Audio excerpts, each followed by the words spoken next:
Maswera seka ndangoti ndikudziwo zviri kupisa zviri kuitika muno munharaunda mandiri. Zvimwe zvinhu zvinofanira vakadzi dzinoshamisa.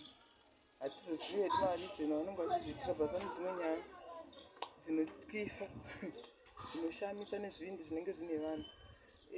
Panext pedapa pabatwa chikomba. Apa inini ndoda ngokutsanangurai mabatirwo aitwa chikomba chachona kuti pakaipa.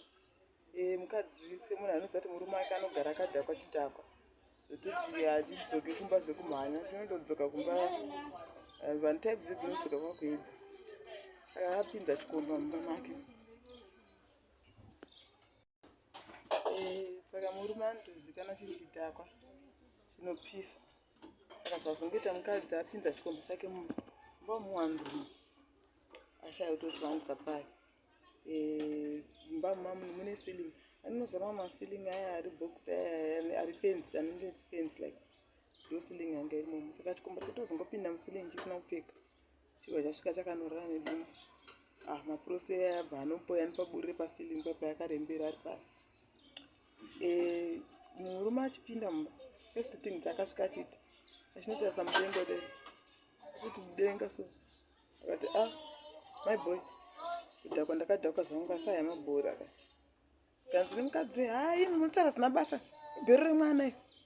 Kanzi kudhakwa ndakadhakwa zvangu asaya mabhora kai. Kanzi mabhora ekuita sei kai musikana kuti ibhero remwana iri. Kanzi ndobutsika ndatoriridza. Saka chikomba ichainzwa ka zvese zvaitaura. Saka murume paakakwira pamubhedha achinobata mapurose aya achinoti zu chikomba chakabva chati ngende.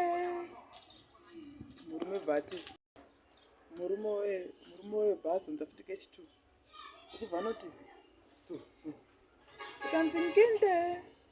Murume saundi haana kuinzwisisa achibva azonoti zu zvine simba zvikanzi ingatati nginde vanhu. Hai papo boys kwakatangira mawani.